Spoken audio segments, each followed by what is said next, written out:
Hello and welcome.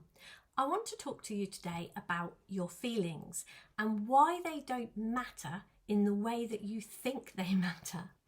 So it's very, very easy to become obsessed with our feelings and start to check on everything that's going on around us when we don't feel good, to try and fix our feelings and to try and fix other people and our circumstances to try and change our feelings. And all of that is backwards. We have got all of that the wrong way around. And one of the first things to begin to know and understand about yourself is that no matter what it is you're feeling, no matter what has gone on and what feeling you have found yourself in, you always have access to the way out of that feeling. Because the information that feeling is giving you, the feeling is telling you about what state you are hanging out in that moment. It's not telling you about who you are, it's telling you about the state that you're hanging out in that moment. Your level of consciousness might be another way to say that. And sometimes when people do things, when circumstances, when things happen in the outside world, we find ourselves moved from one state of consciousness to another, one feeling state to another very, very quickly. And we believe that our feelings are telling us about whatever it was that happened. What our feelings are always and only ever telling us is where we are, what state of consciousness we are hanging out in. So if something has happened, somebody has done something, somebody has said something to you, and you've had a shift, you've had a plummet down, you don't feel great, something like that, your feeling is giving you that information. It's saying, whoa, you've moved states of consciousness hugely. And if you've moved to a feeling that you don't want, then ultimately you want to be somewhere else. Now, the great news is you always have access to what it is you need to move from where you are to where you want to be, or somewhere better, at least on the way to where you want to be. And one of the things that we accidentally do is when we don't feel great and we believe that it is to do with the outside world or to do with someone else, we eliminate things from our world to stop us having that feeling, to fix that feeling, to feel better. And eliminating things from what we do, from where we hang out, from the people we see. If we go down that route, now I'm not saying if you're in an abusive relationship or somebody is doing something bad to you to not get out of that situation. That is not what I'm saying. But long term, if you get anxious, or somebody says something and you feel anxious and then you think, oh, I'm not going to go there again, that is not a solution to this. You're headed in the wrong direction.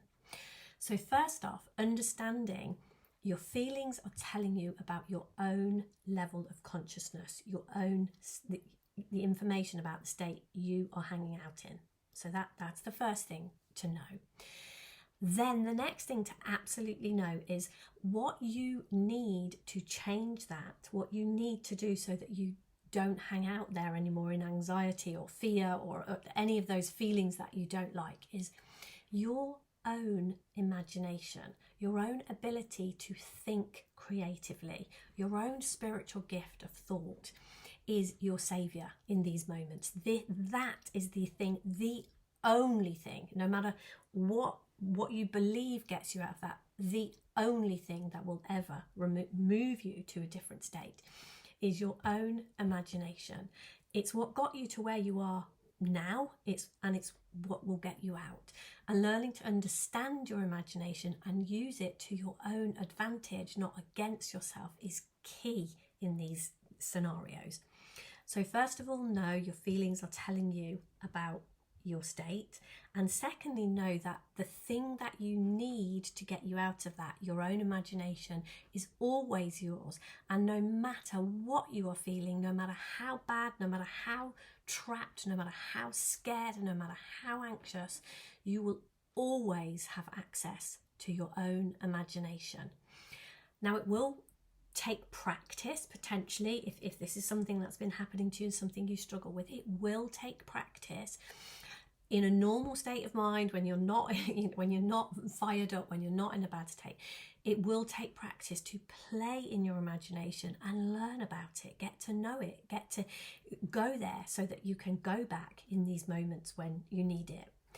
So understanding exactly what your feelings are telling you about your own state, stuff that's going on inside you, and the only place to truly make changes, to create lasting change, to create something that's really going to make a difference in your life, in moment to moment living, you know, when you want to go out in your car, when you want to go shopping, when you want to go out with your friends, when you want to speak somewhere, when you, any of those things, when you want to parent your children well, any of the normal everyday things that you want to do better, and not from from getting into a bad state, a state of anxiety. This is what you need to know, that your feelings are telling you about where you're hanging out internally, and your imagination is the key to change your state, to move you from one place to another. And that is your spiritual gift. It is yours, and what you do in your imagination, that is your free will. You get to choose that. So to learn about it and to understand how it works is key to this. So I hope there's been something useful in that video. Feel free to comment, ask questions. If there's anything you want me to clarify or go more deeply into, I'm happy to do that. I love making videos, and I will continue to make more. If you have liked this, if you like what I talk about, and you want to join me in diving deeply into 365 days of cracking creation, where we look at how our minds work, what we have got going for us, what you're up against, and how to, from a really healthy, happy, good place, create a life you love, then I would absolutely love you to join me for that. The details will be under this video. And yeah, as I said, if you've got any questions or anything, please do comment on this video. And yeah, have a great week, and I will see you somewhere soon. Take care. Lots of love.